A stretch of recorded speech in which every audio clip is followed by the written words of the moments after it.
What up, though, One Pride? This is the Roar of the Lions UK podcast, the podcast where One Pride goes worldwide. My name is Anthony Fitzpatrick, and we are here for the Minnesota Vikings preview. The North? Maybe it just might be this year. I've got a very special guest with me this evening, so I'm going to bring her in right away here. I would like to introduce to you the host of Sports and Stars with Jade, the Norse star herself. Jade, thank you very much for joining us this evening. Thank you for having me. I love that intro, by the way. Thank you. I love it. I love trying to make things up on the spot. So we'll get to this. But thank you for coming on. And I just want to say I want to apologise for the first time, because we were meant to do this show the first time the Lions and the Vikings played this season, but I wasn't able to get around to it. So I said, right, I'm going to do it the second time. We are going to get this going, and here we are. And to be honest, made it happen. I think this might be the better game for us to have a look at, to be fair, because the last one broke me.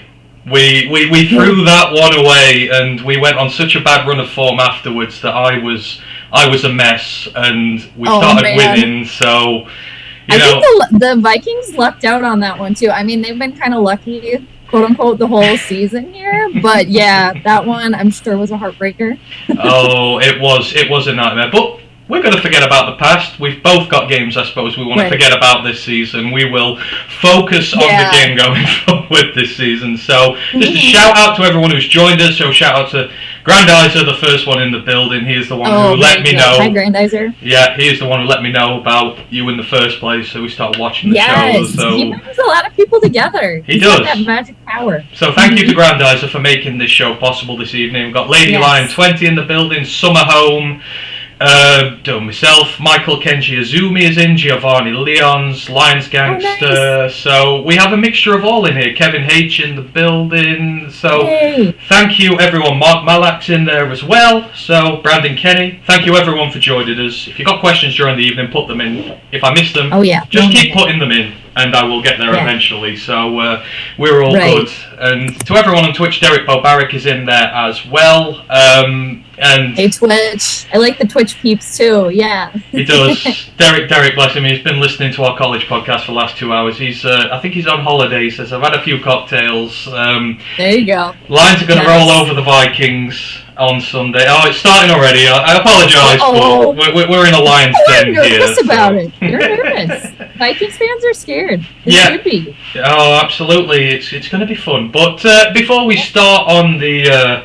let me just go through all our housekeeping first, then we'll crack on with everything. So, Roar of the Lions UK Discord, if you want in on that, let us know. We will send you the link out there. The College Football Pod, as I just mentioned, myself and Ryan did that earlier this evening. Go and check that out. We reviewed Championship Week, all the head coaches coming and going, all really good stuff. And like and sub to us if you get the opportunity to. We're at 699 subs on YouTube so far. So people, subscribe. Let's get them over 700. Let's do it. We're working very hard to bring you the best of all the content possible, and we're getting you the best guests as well, as can be proven this evening. So if you would do, that's great. And then don't forget about Lions Nation Unite, the app run by Lions legend Herman Moore, Lions content creators, us regular people making content for all the fans. So go check that out. That is good fun. Right, let us dive down into this, and as with every guest we have on here, Jade, we'll shine the spotlight a little bit on you first, and then let our listeners know a little bit more about yourself, your show, all that, and then we will move on to the game this weekend, which is turning out to be a very interesting one. It is. It's getting more interesting, I feel like, as the time goes by, too. But thanks again for having me on. Like you mentioned at the beginning of my YouTube channel, it's had a couple different monikers, but it's Sports and Stars with Jade. So I mainly cover the Minnesota Vikings, and then the stars angle, I do look at the astrology. I look at the planets to see if I can determine who the winner of the game is going to be. I usually do what I like to call planetary pregame before my live streams of the Vikings games. And then I like to look at the planets and determine if I can see who the winner is going to be. I'm a lifelong astrology student, so that's where the stars gets mixed in. And I do also cover Minnesota sports just in general. I have done a couple lives of the Timberwolves. We'll see how they continue. But I like the Minnesota sports in general. But I try to stay up to date of, everything that's kind of going on. But I'm mainly on YouTube. And then if you want to follow me, I am on Twitter also at a hip hip lady. So yeah, that's just kind of what I do over there. So where did the inspiration for it come from, for the show, for doing the whole astrology aspect of it? Was it something that just came out? It's like with us, we started doing this podcast during lockdown over here during COVID. It was just 5 of us sat round a table talking to one another, and we discovered we were good at it. But where did the inspiration for your show come from? Yeah, actually, funny enough, a few years ago, actually in 2018, there was a local radio station here in the Twin Cities in Minneapolis, St. Paul, in Minnesota, here in the States, and so they had put out a sports broadcaster idol competition contest. So I entered that. Long story short, I made the final 4, and then they had to kind of abruptly cancel the contest before I would have went and dominated. But anyway, so somebody suggested after that to just start a YouTube channel about it, because the contest, you just had to start a 4-minute clip of a sports take out of Minnesota. So I actually did a take about how I thought it was crazy that the Vikings got rid of Case Keenum and that they brought Kirk Cousins in. So that was my original take, and then I started the channel after that. And like I said, I'm a lifelong astrology student, so I have just decided, I was kind of looking at charts and looking at the planets to kind of determine who the winner of the games are going to be, maybe a year and a half or so ago, just the sports angle of astrology. And then I just decided to just start doing it before every game, and practice makes perfect, especially when studying astrology and stuff. So I'm looking to see if I can get something substantial here. So how long do the charts? How long do the charts take for you to do? Because they look really complicated. Because I've watched a lot of your lives now when you're doing it. I'm thinking that looks like a lot of work into there. It's impressive. How long does it take you to do one of those charts? The longer that I can look at it, the better. And there's always, it's just like an onion. Astrology, there's so many branches and everything. But with sports astrology, I generally like to look at the chart for probably and it depends it depends on the chart too, because sometimes it's quite obvious to me. A really good example I like to look at is the Buffalo Bills Minnesota Vikings game. That game that went into overtime, that was just back and forth. And the astrological chart was so reflective of that. So I looked at that chart for probably an hour total, and it's still just down to the very last moment. And I could keep looking and looking, but I generally like to look at it for at least 30 minutes, and it just kind of depends, because sometimes I'll look at the players too. If I can't get a definitive answer, I'll look at the coaches and their sun sign and their birthdays, and kind of look at that too. But about a half hour, something like that. And then I take notes. Yeah, absolutely. I love it. I've never seen it done this way before. It's a completely new take on everything, but I love seeing the way you do it. So that's great. Yeah. So just the Vikings in general. Are you a Minnesota native? Are you from Minnesota, or was there a specific reason you got to the Vikings?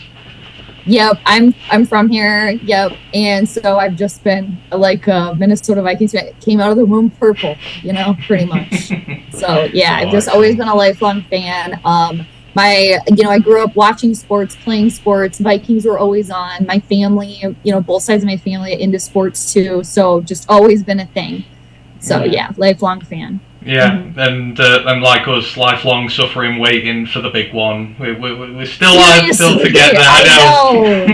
When is it going to happen for us? Someday we got to just keep saying that, right? And we have to do that as well, because for us it's just playoffs at the minute. It's not even Super Bowl. It's playoffs, but you never know. This year, I feel like maybe it's a little bit different, but we will see. So let's move on. Yeah, so we'll move up a little bit. So before we talk about the game, obviously the Vikings and the Lions, we've done some business this year in the draft. Mm-hmm. We've done some business with trading. I've already seen it in the chat. Our one of our listeners, Giovanni Leons, too, asks about TJ Hawkinson. Obviously, you have our star tight end. We drafted him round 1 a few years ago. He was letting him go caused a big chasm between a lot of us. You know, some didn't like it, some did like it, but it seems to have worked for both sides. How have you felt with him so far? How's he looked? I think he's looking pretty good, to be honest. Like, I didn't know a lot about him. I think I had him on one of my fantasy football teams as like on one of my teams years ago. So I kind of semi-familiar, but not a lot. But honestly, we needed a tight end. I've said this on my channel so many times, but so sorry for people that have heard this, but I'm still bitter that the Vikings let Tyler Conklin go because they needed a solid tight end. So they needed something. So I think Hawkinson's been great. I think he seems pretty durable, a really solid player, the blocking, the catching. I've been impressed so far. So far, so good. Excellent. Well, let's say hopefully it seems to have worked out for both of us. We seem to have moved on from him at this point. But yeah, I mean, they're looking good, the Vikings, I must say. It's what did you think of the first game between us? Because obviously, we can quickly chat about that. I felt we threw it away. I felt we should have won that game. We couldn't get an offensive drive going, but how did you feel regarding the first game between us? I mean, what was the score of that one again? I should look back in my notes. I think it was about 27-24. You broke my heart that day. It was. Oh yeah, another just kind of setting the tone for the Vikings, honestly. And I feel like the Lions are always tough. And the last game that I actually went to at US Bank Stadium was when Detroit, Matthew Stafford, beat the Vikings. So it's been a few years. I think it's 2017. That was the last time I was actually at a game. Of course, Lions beat us. So you're always sneaky. And just this last one, I honestly think the Vikings got that horseshoe. So I think they lucked out. And I'm sure, kind of like we were talking about earlier, heartbreaker for you. And frustrating. Absolutely. So the Viking season so far, so obviously two very informed teams at the moment. You are 9-1, I think, since you last played us, including the victory over us. We're 4-1 in the last 5, but it's been noted. Noted that Minnesota have been in a lot of close games this year. Obviously, the Bills one you mentioned over time. So, with these teams, when they're very close, is it a case of this is maybe a bit of a lucky Minnesota Vikings team, or to win these close games, you have to be very mentally tough and very strong. So, is it more that they are a good side who are mentally tough getting out of situations, or is it a bit more to luck, or is it a little bit of both? What is it? What is the theme of this Viking season? Because at 10-2, you'd think, oh, it's all hunky-dory, but we're favoured against you for this one. I don't know how. So, what kind of the balance is it between luck and resilience with this side? I think it's a little bit of both, to be honest. And I think from what it seems like, whatever the chatter is, everybody's saying, the vibe in the building is that Kevin O'Connell, new head coach for the Minnesota Vikings this year, has really kind of set a tone like, we can adjust, let's stay calm, cool, collected, let's play our game. And he seems to have really he just seems to vibe with everybody, gets everybody clicking.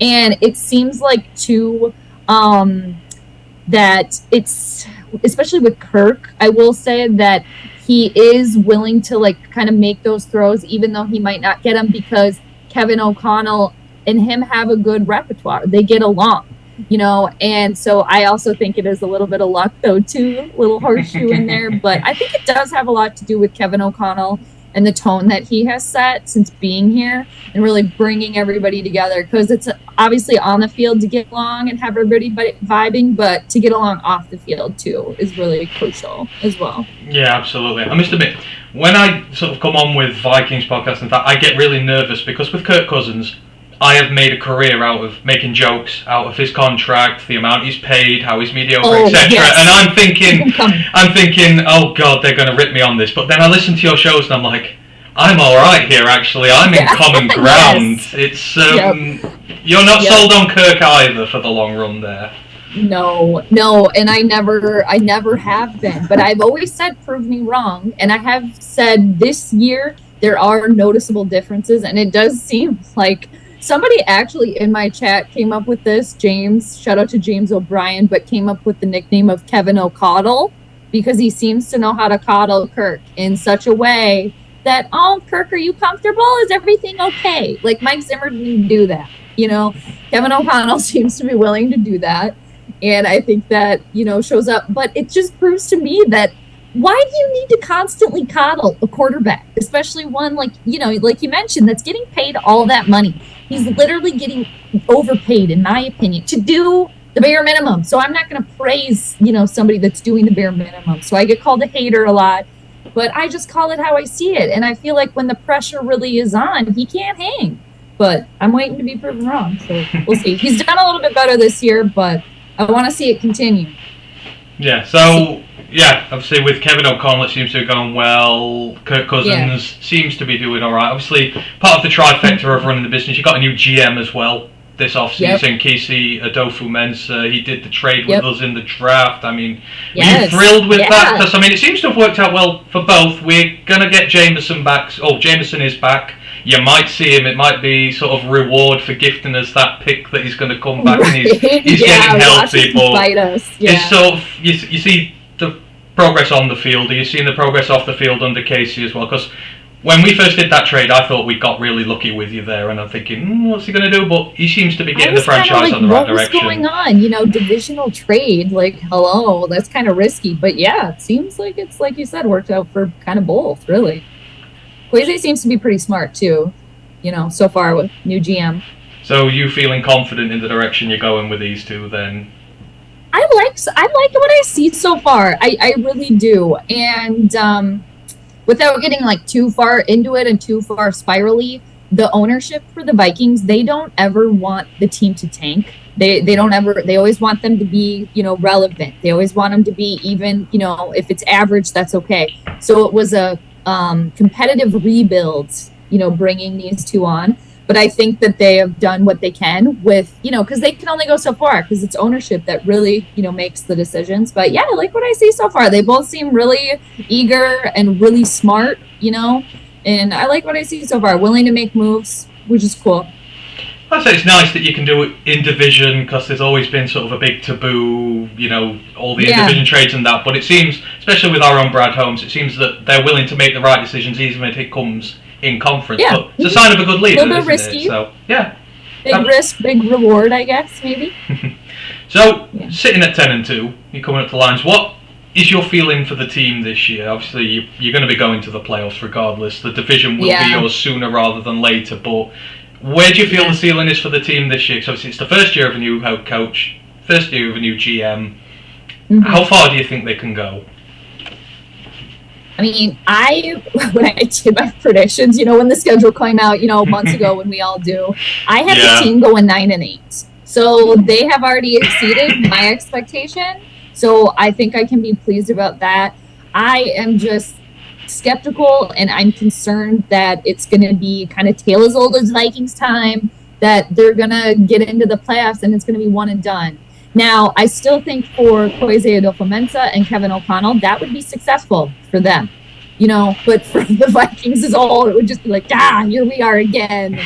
But I hope to be proven wrong. That, again, I keep saying it, but that's just why I can't. I'm trying to enjoy the ride, but I have a feeling it's going to be one and done. But hey, good for Kevin O'Connell with his first year. I mean, for sure. I'm speaking from experience here. You do sometimes just have to sit and wait it out because obviously the start of this year for us, we thought the second year, maybe it's going to be great straight away. We had the rough start, but it's coming together now. You can see the overall plan coming together. The players are getting healthy. So, it's just something you have to ride out with that one. But right. Got to have that patience. Exactly. And I have said if somehow that this could be Kirk Cousins' final year as the Vikings starting quarterback, that would be a double win. No matter, if they're obviously going to the playoffs, and I just want it to stop, but I'll stop about that for now. But just a side note about that, I'm just so over it. I'm over the Kirk experiment. No, carry on. I mean, keep him there. I can keep making my jokes a bit longer if I do. Just the amount he gets paid. Right. I mean, I can too. I have so many nicknames for him. It's just, it's been years. Right, so let's have a little focus on the game that's coming up this week then. We've talked about the Vikings their season a bit. So, 10-2 Vikings coming to Ford Field against the 5-7 Lions. I mean, this could be one of the most important iterations of this rivalry for some time. I mean, for yourselves, this is a chance to come in, stomp an informed team on their own patch and claim the NFC North out of Aaron Rodgers' old retiring hands, which would be great. As long as anyone takes it from Rodgers, I don't care. But for the Lions, it is a chance to upset the Bucs and really prove themselves as a playoff contender, because the P word has started getting used a little bit now, and we've got to be careful about this. But the stakes are high for both teams, and interestingly, people are pointing to the Lions as favourites for this. I know I don't really go by betting lines, but when they opened, it was the Vikings narrowly, and now it's growing in the Lions' favour to 2.5. It is. Do you agree with the assertion that the Lions are favourites for this one, or do you feel like the Vikings are getting a little hard done to, given that they are the 10-2 team, they are the ones about to take the division? What's sort of your overall feeling about this week? I mean, they always, Vegas knows, right? Quote unquote. There's somebody, I don't know. I think it's fair, honestly. And yes, the Vikings, they're at 10-2, but they have a narrow margin. I was actually just reading this little stat before we came on that they have I might have lost it here, but the shortest margin of victory, or they've only accumulated so many points, or whatever, the smallest amount. So anyway, let's quit blathering on about that. But I lost my train of thought. Where were we at again? I was trying to find that stat. No, I was just seeing what your thoughts were on the Lions being favoured for this one. Do you think it's okay? Yeah. Mm-hmm. Yeah. So Vegas, and I don't know. I wrote down a little note that I heard today, and I don't know if you heard this as well, but there were 5 Vikings players that missed practice due to some illness. I don't know if you heard about that. We've got 3. What? We've got 3 illness players as well. Got 3? Yeah, we have 5, and it was Patrick Peterson, CJ Ham, Danielle Hunter, Harrison Smith, and our safety Theo Jackson. So I don't know if I was listening a little bit to local radio, and they were talking about, is somebody in the locker room with the Vikings, chirping and, kind of spreading something that there's, some illness going around. But apparently nobody tested positive for COVID, so that's not it. But I don't know. I have there's just something in the air, and there always is when the Vikings and the Lions play. And I have said this all along, that I just think that you gotta fear the Detroit Lions. Y'all are scrappy. You have this momentum. You have this added, Dan Campbell, head coach, biting kneecaps, and I just think the Vikings better be prepared to hang. Better be prepared to hang tough too.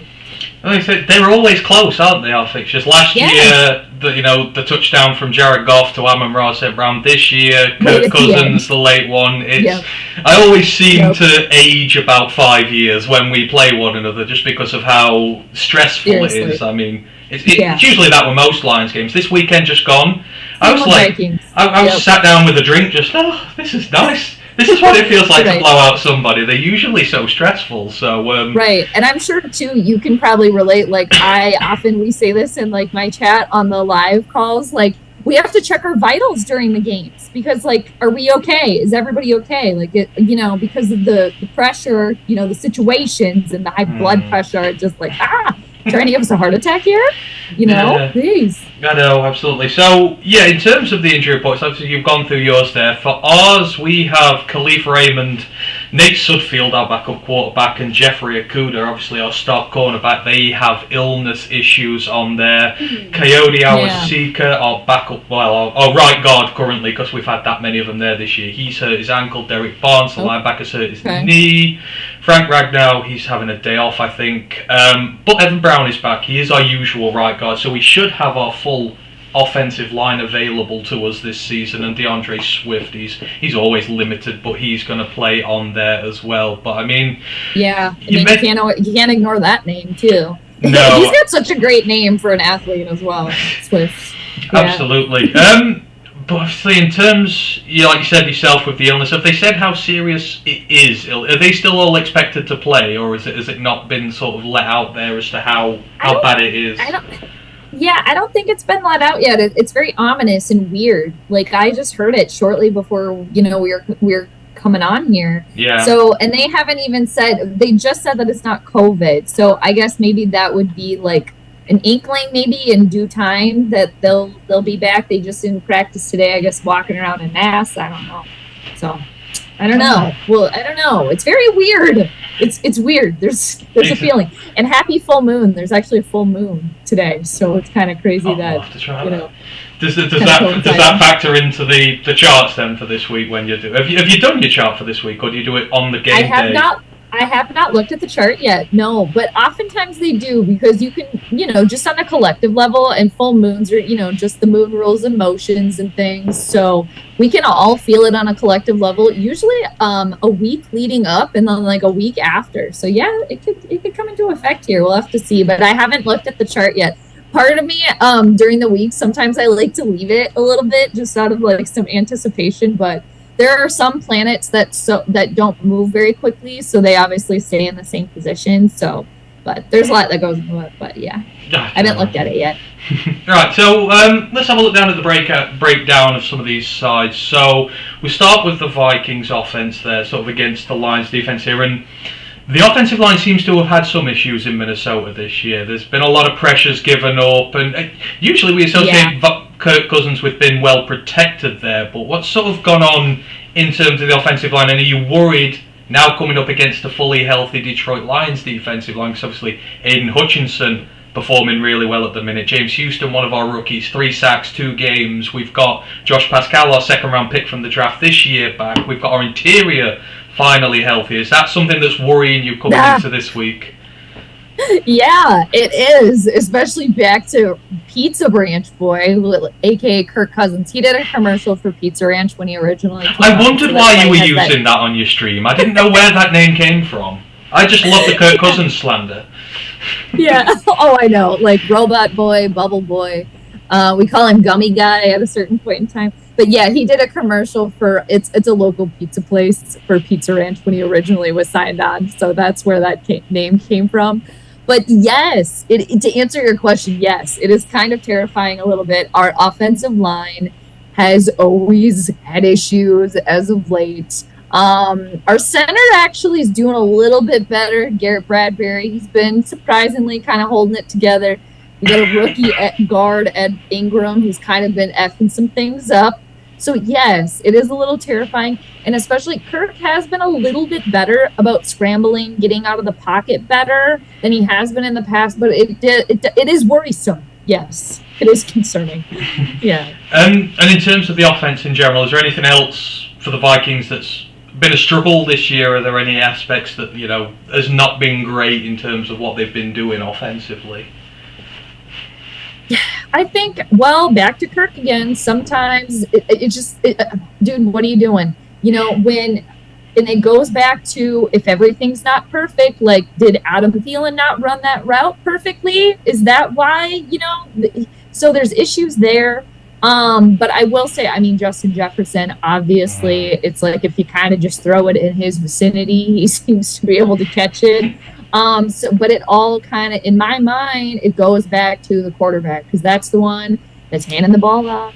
He's throwing the ball. Dalvin Cook has looked pretty good recently. So I feel like our running game is actually the one place that we do have quite a bit of depth. I really am a huge fan of Alexander Madison.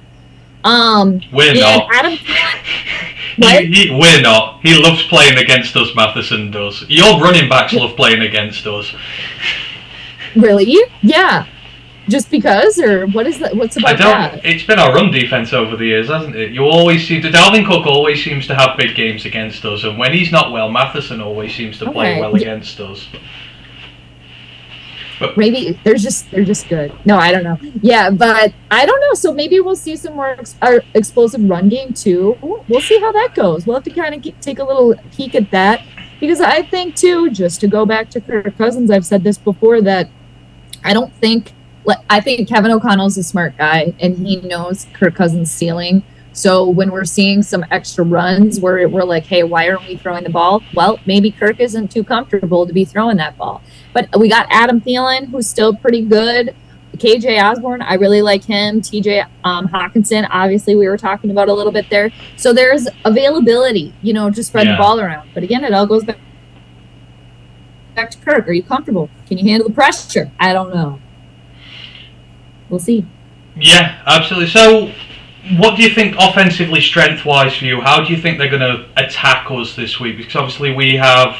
The defense has been getting a lot better on our end. I mean, we've gone from the 32nd ranked passing defense in the league to we're in the top 10 now in every metric. That's amazing. Yeah, we've got Aubrey Pleasant, our DB's coach, we fired, and it's necessitated such a turnaround. The young rookies are playing well. The defensive line is fit and healthy. The secondary is getting turnovers. You saw us against the Jaguars, second play of the game, knocked it out of Travis Etienne's hands, get the ball back there. I mean, offensively, what do you think the Vikings can do to sort of offset this fully rejuvenated Lions defense? It's young, it's hungry, it's making plays. Yeah. You know, what do they need to do to offset this new rejuvenated Lions defense, in your opinion?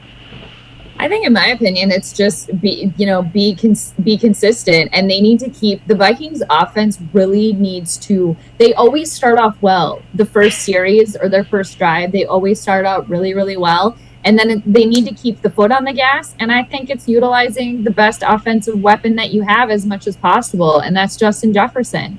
And you know what? If you all are covering him, like, I kind of mentioned a little bit earlier, we have a plethora of other players that are available right there. So I think it's really utilizing Justin Jefferson.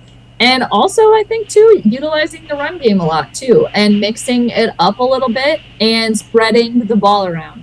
And I think, too, it'll be very interesting to see how many targets TJ Hawkinson gets. I think this will be possibly a game where the Vikings will maybe highlight him a little bit more as well, too, because he's been very good and obviously coming back to play his former team. So I think, but Justin Jefferson is pretty much usually key when it comes to the Vikings offense. I mean, he's one of the best really at the minute, isn't he? He's one of the best wide receivers in the NFC, so he's always going to be there. But perhaps, we hear about Jefferson all the time, we hear about Cook all the time. Is there anyone on the offense who we might not be familiar with who's played well this year, a dark horse, someone like that who we need to know about that's not in the usual core of guys? I think I wish he would get thrown to more, and I really have liked him the last couple of years. KJ Osborne, and he does get thrown to, but I think he's a very, very good wide receiver. I think he could easily be number 2, if Adam Thielen wasn't there. So I think that one might be a little sneaky to watch out for. KJ Osborne, I really, really like him a lot, and Alexander Madison too. I like him a lot, but I think KJ Osborne might be a little bit of a sneaky. And 2, maybe look out for Jalen Reagor to get in the mix a little bit more. Oh, he's made himself known today. I saw the comments from him about how the Vikings are going to win. It's not even a question. That riled a lot of us up. So we know about Jalen. Sure it did. I didn't know about that. Yeah, no, and I think he's been doing kind of some special teams, returning. But yeah, I think maybe watch out for him. And KJ Osborne a little bit there. We know KJ. I'm pretty sure he got the winning touchdown against us in the last game. Kirk lobbed it to him for about 30 yards. Yeah, so KJ is a heartbreak around here at the minute. So, right, offensively, we'll switch it to the other side of the ball. So, defensively, obviously, that defensive line, you have 2 absolute studs on there who've been amazing this season. Of course, talking about, hang on, I've gone onto the wrong side of this. Zadarius Smith and Danielle Hunter. Zadarius Smith, 63 pressures on the year, 9 sacks, 11 hits, 43 pressures. Danielle Hunter, 47 pressures, 7 sacks, 5 hits, 35 quarterback hurries. Those 2, we were worried they were going to form a tandem, and I don't know why Green Bay let Zadarius go, but that seems to have been everything that you wanted out of these 2 last year. Have they been as good as the stat sheet says? I think, funny enough, I feel like they've been so, especially Danielle Hunter, like, so quiet, and Zadarius Smith started the year so well, and they've both still been playing well, like, don't get me wrong, but it just seems like, oh yeah, that's right, Danielle Hunter's on the team again. And the last couple of weeks, too, I don't know if maybe Zadarius Smith might have some sort of, like, lingering injury issue or something like that. I might have heard some rumblings of that. But he's been a little quiet the last couple of weeks. But, started off so explosive. and especially the two of them too, kind of coming back from injury. Like, okay, how are they going to do? Because they're still both, especially Danielle Hunter, super young, but they're both amazing. I kind of wish we'd, see a little bit more of them, to be honest. But I mean, if they're getting it done, But a lot of people are upset about the Vikings defense. A lot of people have like the purple pitchforks just waiting for Ed Donatel at any point in time. So I don't know. I think some people are a little upset about that. So it's like, well, y'all wanted Mike Zimmer gone. So one of our writers, actually, he has made it known a few times in the comments, and I'll go into it later, about the 32nd ranked pass defense of yours now. I think you hold the title of having the worst one in the league at the moment, but we'll get there eventually. We'll blame Kirk on that. So, obviously, outside of Za'Darius and Daniil, is there much depth to that line? Is it a situation where it's them two? Is there anyone else who is stepping up, sort of in absentum of them, or is there depth issue there on that line that potentially could be there to be exploited by us?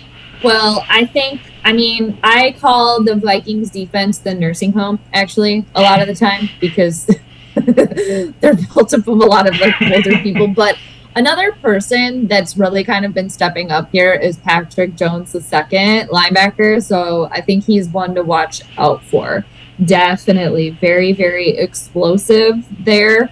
And as far as the Vikings defense, their secondary goes, it's kind of always been an issue with not having a lot of depth there. So that is concerning because they do kind of tend to get tired out. And just to circle around the defense, Eric Kendricks, Harrison Smith, they're both still very, very solid.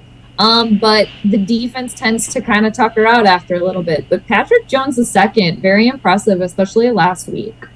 So look out for that one. Absolutely. So, obviously, with the defense again, the passing game against you, a lot of teams have had success there. Are you worried about? So obviously, Amon-Ra St. Brown for us, he's on a tear. He's been on a tear since he got that touchdown against you last season. He's not stopped since then. Obviously, Jameson Williams is returning, so that speed on the the outer bit of the on the outside edge for us, which we've not had him forever. The speed. Keyword there. It's crazy. I mean, he's the rookie I've looked most forward to debuting since Ndamukong Suh, which is years ago. That's there. Yeah. But are you worried? I don't know if you've been able to see sort of the Lions' offense a lot this year, but it's high scoring. The run game is going. Jamal Williams is powering it through 14 touchdowns. But are you worried about the matchup there? Obviously, because there are some fallibilities in. Obviously, the pass rushing is really good from the Vikings defense, but if we start taking hits downfield and getting in good situations, short yardage situation, are you worried about that matchup this week? Oh, for sure. And the fact that you mentioned speed too, and Patrick Peterson, one of our corners, pretty much go-to, good player, but he's quote unquote old. He's not actually old, but like for a player in the NFL. So, and I go back to week 1 where the Vikings kind of lucked out that Christian Watson for the Green Bay Packers dropped that ball because Patrick Peterson got burned. So if you got somebody that's got hella speed, worried about it. And I've seen so many teams just answer the Vikings rather quickly, and it doesn't take a lot of time. So and the Vikings defense, again, the nursing home. I just hope they have the scooters charged, the batteries charged for their scooters. Everybody had their snacks, and it's good. But I'm worried about this game. I'm worried about it. It's going to be tough. And two, also our other cornerback, Caleb Evans, who's rookie, who's been playing pretty well, concussion. I liked him in college. So I liked your draft class in college from this year in general. You had some really good players. Yeah. Caleb Evans, has he been starring then? Or? Yeah. Yeah, he's been pretty good because he's been kind of stepping in for Cam Dantzler, who I think he's still on the IR, if I remember correctly. But yeah, Caleb Evans has been able to step in. He's been pretty good. But yeah, there's concussion issues going on there too as well. And I mean, we're talking about the defense, but I don't know. I feel like Kirk was kind of maybe semi-injured or slightly concussed this last game or something too, but we can carry on though with the defense. But I'm concerned overall. So, up to the 2 defeats this year, Philadelphia, and I don't want to bring it up, but Dallas. That was a bad day there. But what was it specific? Bring it up. What? Well, we had the Patriots one. Feel free to bring the Patriots game up for us. It was absolutely awful. But what was it specifically that they did that hurt you defensively wise? Because again, outside of that, you seem to have been fairly good again. You played some really good teams, beaten some good teams, kept them down. Yeah. But what did those 2 teams specifically do to sort of the Vikings that just, I know, they dropped a lot of points on you, especially Dallas? They did, and it just, honestly, Philadelphia is always a problem. And I want to just kind of circle back to the fact that another thing that's concerning that is the fact that how many points Detroit you all have been able to put up this year. Hella points. Numerous times, not just once either. And it took the Vikings offense many, many weeks to get to 30. I mean, again, they're still winning, but still. So for Philadelphia, that game, they always play poorly there. It seems like the atmosphere in Philly, it's just too much for them. It's too much for them. And they just can't seem to hang sometimes. When the pressure's really on, they can't get it together. And with that game, Dallas, your guess is as good as mine. I remember during that, did they realize that they had a game? Like, hello, are y'all playing? It was just such low momentum from the start. Like, they did not show up at all, and it just carried through. And Mike McCarthy, too, obviously former coach for the Green Bay Packers, I think he had a lot of intel because he coached, he played the Vikings twice a year for, 12 seasons or something like that. So I think he was able to, use that to his advantage as well. It was just bad. We get them. We had the Patriots one. Like, our offense was rolling, and then we just laid in nothing. What was the score of that game? What was the final? Well, we didn't score any points, so that was 0. It was 0 to us. Yeah, they were. I think it was 29-0, if I remember rightly. We got that was to Matt, and that was to Matt Patricia. He's on that team, and he ruined us. Yeah. So I think you just always get Matt those Patricia games. And his pencil. Yeah. I just it gives me nightmares. It gives me a twitch in my eye still to this day. But so it's actually offensively what they needed to do, but defensively, there are holes there. You've got the pieces up front, but what do you think they need to do to be able to stifle Detroit in this one? Because, like I say, our offense is rolling, it's humming. We got a lot of weapons. The running game, the pass game, the offensive line is blocking really well. What have the Vikings defense got to do to be able to get a win here?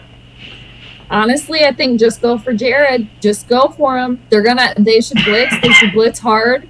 And because, again, the thing that's frightening, if he's got time and, your receiver's got speed and there's a moment, he's got accuracy and he knows how to dagger the Vikings just last year. Mm-hmm. So going after Jared, just doing it and keeping the pressure on the entire time. And I think another thing that the Vikings offense needs to do is kind of do their part so the defense isn't on the field the entire game and losing steam.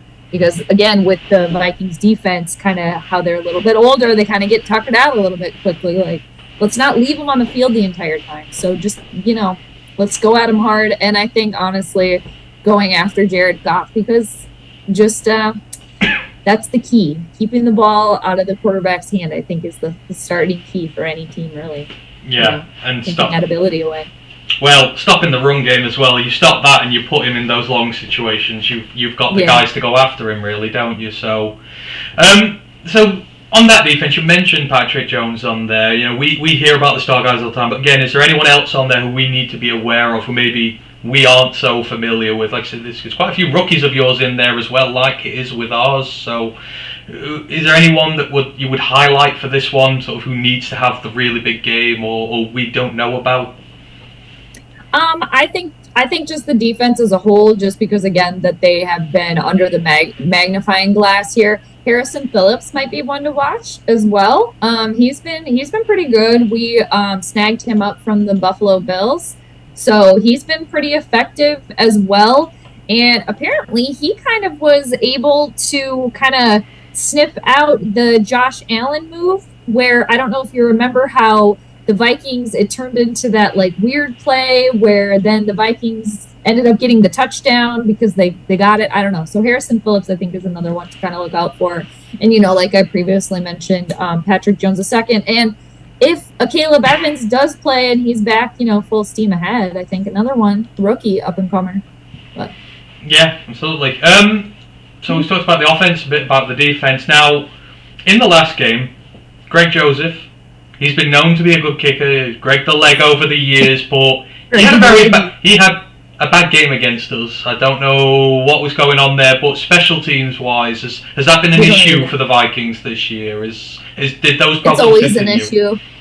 Yeah, I feel like the kicker, it's just always a problem for Minnesota, no matter who we have. But I will say our special teams, though, overall have been kind of amazing.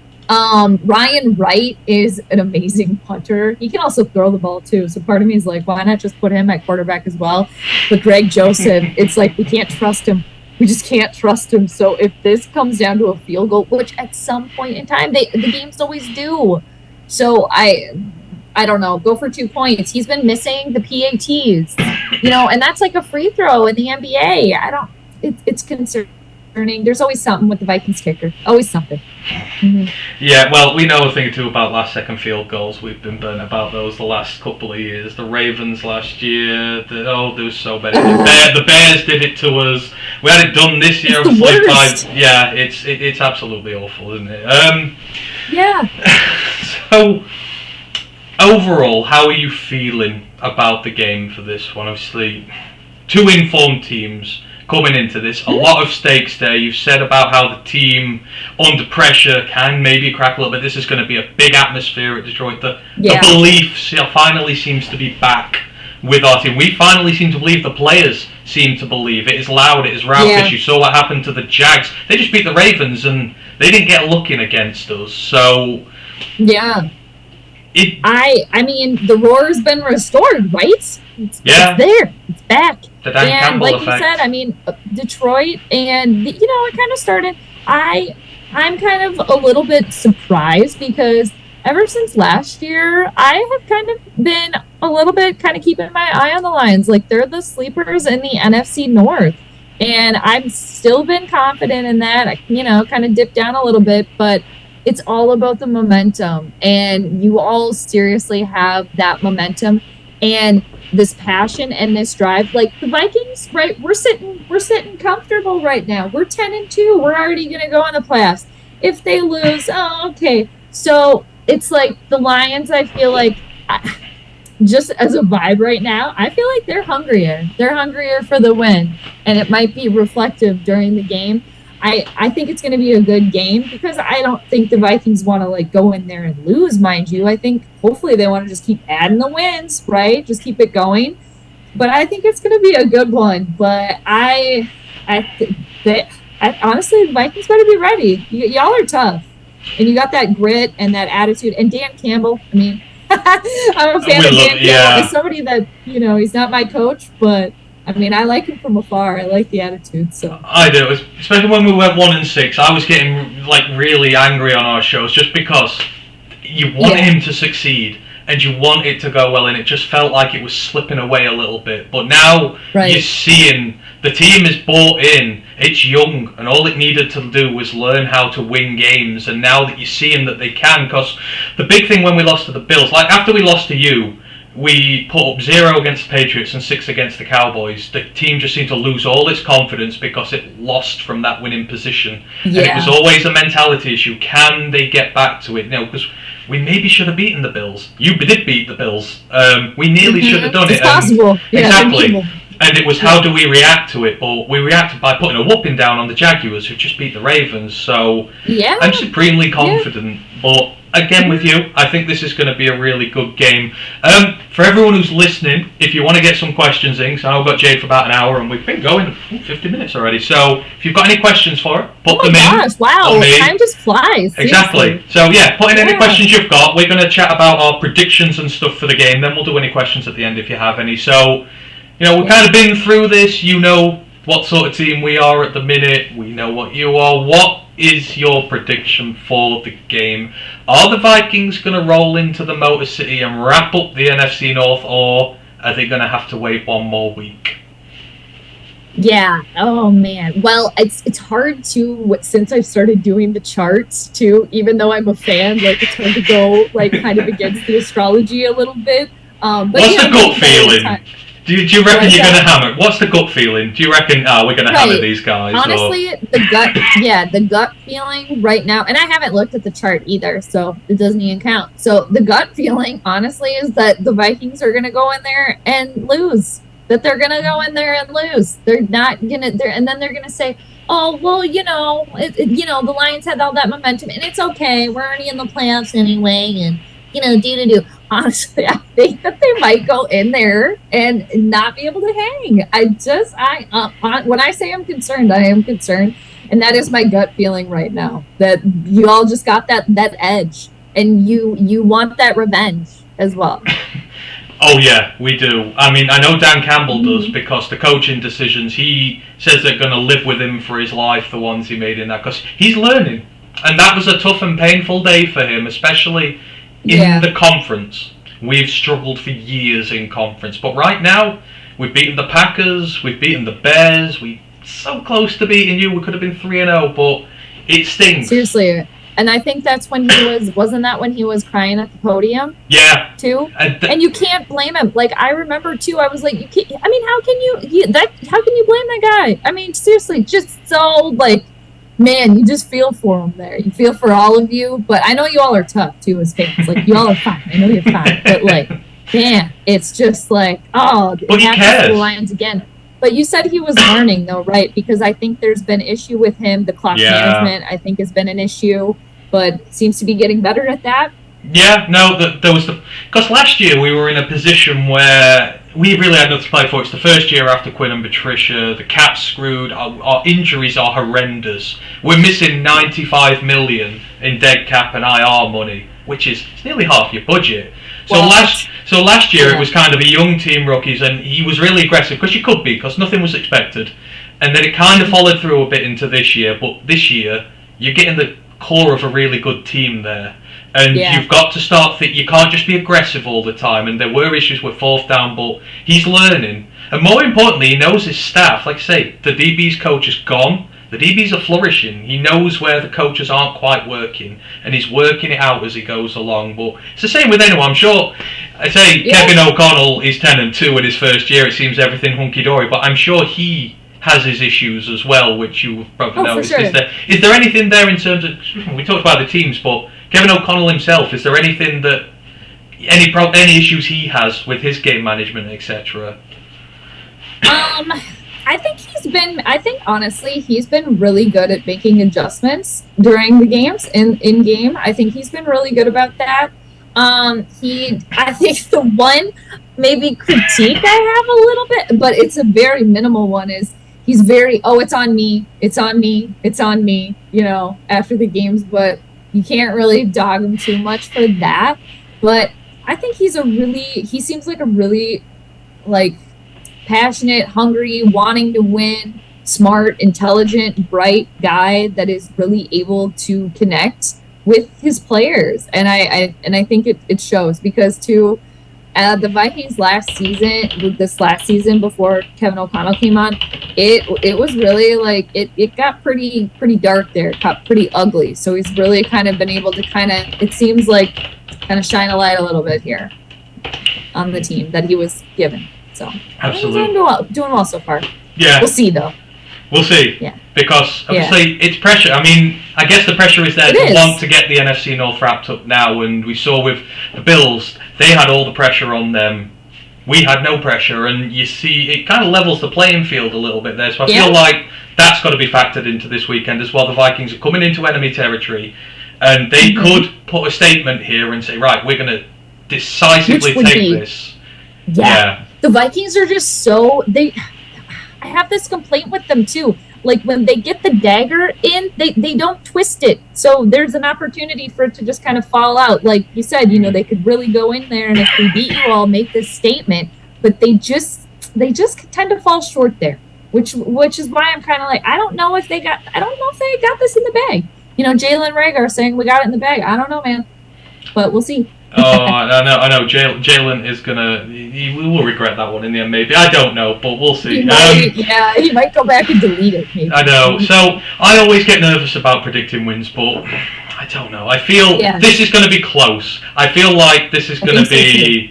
It's 2.5 points to the Lions of Minnesota. I feel like that spread's going to be covered either way. So I'm going to go with a very narrow Lions victory. Maybe 31-28. I think there'll be a lot of points in this one, but if you win, you're a 10-win team. You're a good team this year, so there's no shame in losing that. Let's just have a look, see what people are saying in terms of the chat. So if you're in the chat and you've got your predictions, put them in there. I'll read them out. Again, you've got questions, I'll read them out. So Ashley, 31-21 Lions. Giovanni Leon says score is 35-28 either way. That upsets me because that makes me think it's going to be the last play of the game and it's going to be like a long touchdown or a pick six. And I don't know which way it's going to go.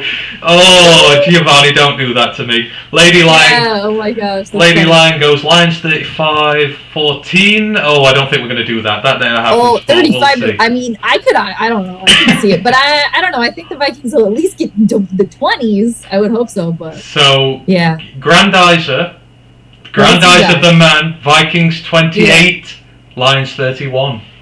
I think he's gone with the home stream. I reckon I'll see him on your stream on Sunday and he'll be going the other way around. I reckon. Yeah, we'll have to. That's home stream advantage.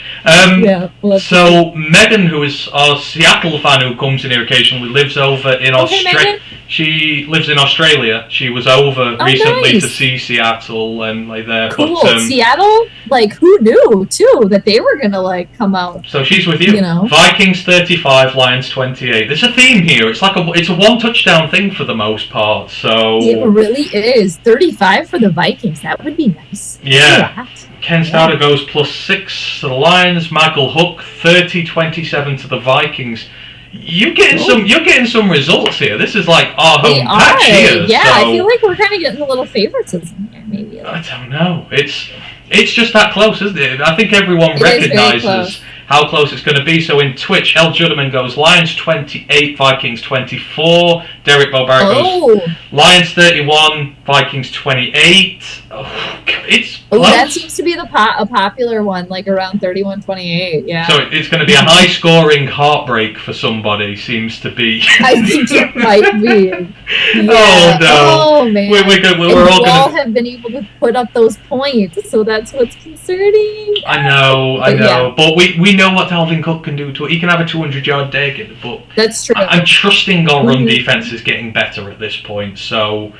That's right. So I've got a few questions we'll go through and then we'll get at it because I know you have other bits to do. So Ashley, he's a writer for us. So he is interested in where you would like the team to go in the draft next season. Just the first round. And maybe not a player, but from what you're seeing from the team right now, what would sort of be the area you'd want the team to attack in the draft in the first round? Man, and I've always said this too, I'm not like a really good NFL draft mind. I'm not. But I would love them to draft a quarterback. I mean, I will just keep harping on that because the experiment needs to be over. And I don't know what the draft class for quarterbacks necessarily is looking like, but there's always a little bit of a, diamond in the rough there somewhere. So that would be amazing to me. It would be like, okay, Kevin O'Connell wants to take the team forward. He knows that Kirk isn't always going to be not the one. So that would just be great. Our offensive line is always kind of an issue, but again with the cornerbacks too. But I don't know. Quarterback for me, honestly, like I would just be like, especially with a new GM and coach. Like that would be amazing. there always seems to be one position in a team where they struggle to draft consistently, and I feel like corner is yours. You've drafted a lot of corners over the years, like Cam. Seriously, like Cam Dansler. I know. I mean, one of my favourite pictures from last season is Cam Dansler sat hugging Amon-Ra St. Brown after Amon-Ra's caught that final touchdown pass, and he's just there hugging him because he can't stop it. But I mean, Andrew Booth this year, he's injured unfortunately, but it just seems to be a curse for the Vikings, doesn't it? Drafting cornerbacks. Something, yeah. So maybe actually we should just stay away from that. But I don't know. Now that we have the new GM though and coach, maybe it's time to draft another quarterback. But I don't know. I know when Rick Spielman was here, I think he was kind of given some grief about continuing to draft quarterbacks every year. But it's like, well, maybe there's a theme. So maybe now that he's gone, maybe they could start fresh and do another cornerback and see how it goes. Absolutely. Yeah. Well, if they're going to, then I can do my mock draft and I can maybe have a bit of guess of what you're going to do. So maybe. Hey, there you go. You've got a fan in Megan here. She goes, I'm a member of the Skull Crew along with the Hawks and Ravens. And then she goes, give me the roar of the Skull Chant and the Galahorn any day. Kitty to one of our players in Megan. there. Yes. Oh, the Skull Chant. That's awesome. The pointy hats. Oh, dear. Oh. The what? I call you the pointy hats because of the Viking helmets. The little pointy tips hats. On the end. You have one of those. I like that. That's funny. Do you have one? Do you have one of the proper skull helmets or? No, I don't. I have kind of like I don't have it near me, but I have kind of like a Nordic, I guess, like fuzzy hat that would maybe, but I don't have ones with like actual horns. I need to get one of those. I don't have one of those yet. Right. So if anyone's getting in, last second question, so I just get them in there. First, Jade, I'll give you an opportunity just to plug your channel. Just let people know what you do, what's going on. Please feel free, go for it. Thank you. Yeah, no, you can find me on YouTube. My channel is Sports and Stars with Jade. If you want to follow me on Twitter, I'm also there at a hip hip lady. I do live streams and play-by-play, the live commentary for the Vikings games. I do kind of mix a couple other games in there as well, but I normally start streaming about an hour before kickoff. And like I said, I do the planetary pregame. I look at the planets to see if I can determine who the winner is going to be. And then I'm on Twitter, just hanging out as well. So if you want to come find me there. Then I do generally kind of post kind of upcoming stuff. I'm going to have the Lioness Lair ladies on my channel this Saturday evening. At about 6. Val. You got Val and Lioness of Douchebag here, I think she is. I watch it. Yeah. I'm on stream with them on Fridays. They have a channel, so I work with Val a lot. She's cool. Val That's amazing. Yeah, I was lucky enough to go on with them one time before earlier this season. And then they're going to come on my channel, and then I'm going to join them Sunday nights on the Lioness Layer as well. So I'm really excited about that.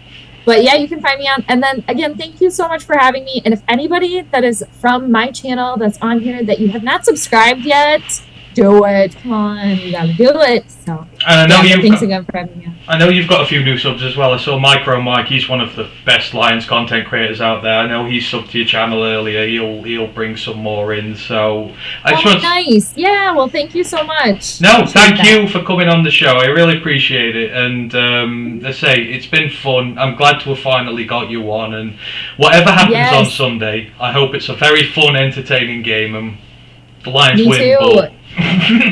Yeah, and hopefully we can collab again in the future. 100%. Always, maybe have you on my channel. I would love that as well. I'm trying to get better about having more guests on as well. So yeah, hopefully we can collab again. Maybe who knows again this season. We'll see. 100%, absolutely. If you ever want us on, we will quite happily come on. So I'd say thank you ever so much, and everyone in the chat saying thank you to you as well. So thanks everybody too for tuning in. That's amazing. Appreciate everybody. Yeah, I did have one last score prediction in there that I wanted to end on because it's a favorite one of mine. So but yeah, I wish everybody too, both of our teams, great game. Everybody stays healthy, and I think it's going to be a good matchup. I'm excited for it. Very excited. I've got one quick question before I go. So Dan Gardace 12, he just asked a quick question. He goes, with the key matchups, what key matchup will you be watching this week? Which two players? One of yours, one of ours. Who's the one you're looking forward to? JMO against one of your quarterbacks, or Jefferson against Okudah? What you're looking forward to most this weekend? Which players? I mean, honestly, I don't know. Probably the Jefferson matchup. Who's going to be on him? It depends. Usually we don't put Jeff Okudah on wide receiver once. I don't know why, but I figure it might be him, or it will be our outside corner, Jerry Jacobs. He's an undrafted free agent from last year. Okay. Yeah. I mean, that's always one to watch. And honestly, I'm going to be watching both the quarterbacks too. And Kirk, you better be ready. Yeah. Just seriously. Because both of them can win you a game, and both of them can lose you a game very quickly. Thank you. Yes. Perfectly put. Seriously, though. For real. Absolutely. And they kind of hold the strings because, they start with the ball. So, 100%. So I say, Jade, thank you ever so much for joining this evening. I've really enjoyed this, and I really appreciate you coming on. I'm going to end just with our usual bit. So I have one last thing. Summer Home says Vikings 13, Lions 28. I'm going to end on that because that would be great, but I've got to. It's a Lions podcast. I've got to show a bit of favoritism here there. So there you go. Just got to quickly sign off with all our little bits and bobs. So our next shows, we will be back tomorrow night. Matthew will be leading the show once more. We're going to have another look at the Vikings game of the weekend. He's going to get his stats and pads and all those little bits out. So do come join us there. Myself and Ryan will be back in a week with the college football podcast. We're going to be doing a review of the end of the college season, and we'll be doing our final season mock drafts as well, which is always good fun.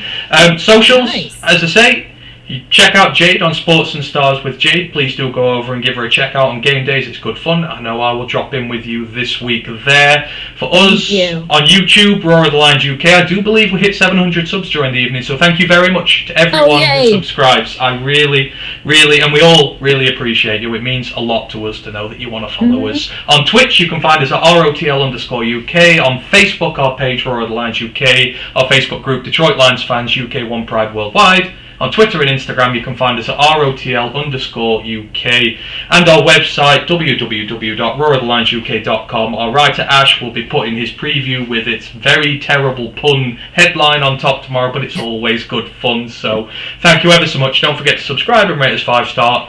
Everybody enjoy your evening. I am going to get a cup of hot chocolate and watch a film before I go to bed. So thank you very much. Take care all, and we'll see you again soon. It remains for me to say Skol and One Pride this evening. Yeah. Bye-bye. Love it.